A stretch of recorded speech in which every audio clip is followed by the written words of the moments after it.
రామమందిరం విరాళాల వివాదంపై అలహాబాద్ హైకోర్టు కీలక నిర్ణయం తీసుకుంది. నిధుల దుర్వినియోగంపై దాఖలైన పిల్పై తక్షణ విచారణకు నిరాకరించింది.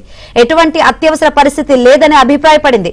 కోర్టు పర్యవేక్షణలు లేదా సిబిఐతో విచారణ జరిపించాలని పిటిషనర్లు కోరారు. కాగా నిబంధనల ప్రకారమే సాధారణ జాబితాలో విచారణ చేపడతామని అలహాబాద్ హైకోర్టు తేల్చి చెప్పింది.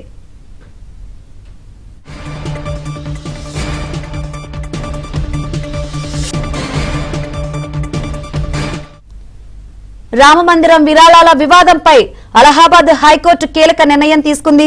ఈ అంశానికి సంబంధించి మరిన్ని వివరాలు అందించేందుకు మా ఢిల్లీ బ్యూరో చీఫ్ కృష్ణ సిద్ధంగా ఉన్నారు.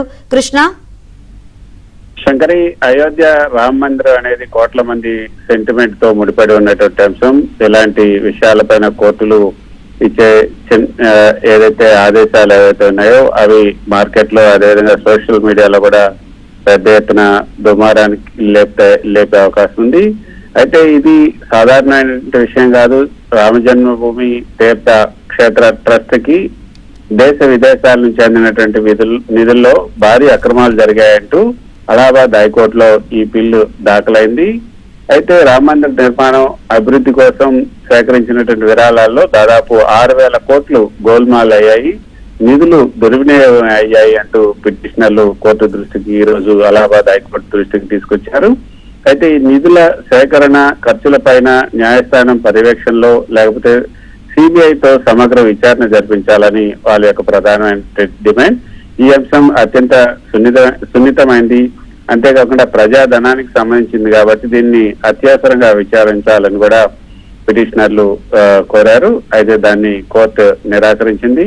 పిటిషనర్ల అభ్యర్థుల పైన అలహాబాద్ హైకోర్టు ధర్మాసనం స్పందిస్తూ అత్యవసర విచారణకు పూర్తిగా నిరాకరించింది.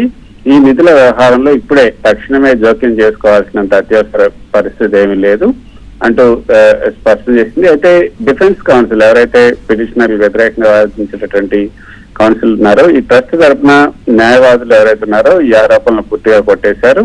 పిటిషనర్లు కోర్టు ముందు అంశాల్లో ఎలాంటి ఖచ్చితమైనటువంటి ఆధారాలు లేవు, కేవలం ప్రచారం కోసమే ఇలాంటి పిటిషన్లు వేస్తున్నారు కాబట్టి సెలవుల తర్వాత విచారించాలని కూడా కోరారు. సో కోర్టు ప్రస్తుతం ఉన్నటువంటి నిబంధనల ప్రకారం వేసవి సెలవుల తర్వాత ఈ పిటిషన్ విచారించే అవకాశం ఉంది.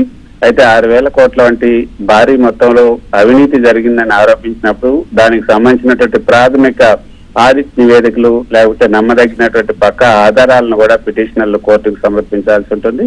కేవలం ఆరోపణల ఆధారంగా దేశంలోనే అత్యంత ప్రతిష్టాత్మకమైనటువంటి ట్రస్ట్ పైన ఈ విరాళాలపైన కోర్టులు తక్షణమే దర్యాప్తు ఆదేశాలు ఇవ్వవు కాబట్టి ఈ ఒక వ్యక్తి అత్యవసర విచారణ అన్నది ఇందులో అవసరం లేదని కూడా తేల్చి చెప్పింది. సో రెగ్యులర్ లిస్టింగ్ లోనే ఇది రాబోతుంది. Right, thank you Krishna.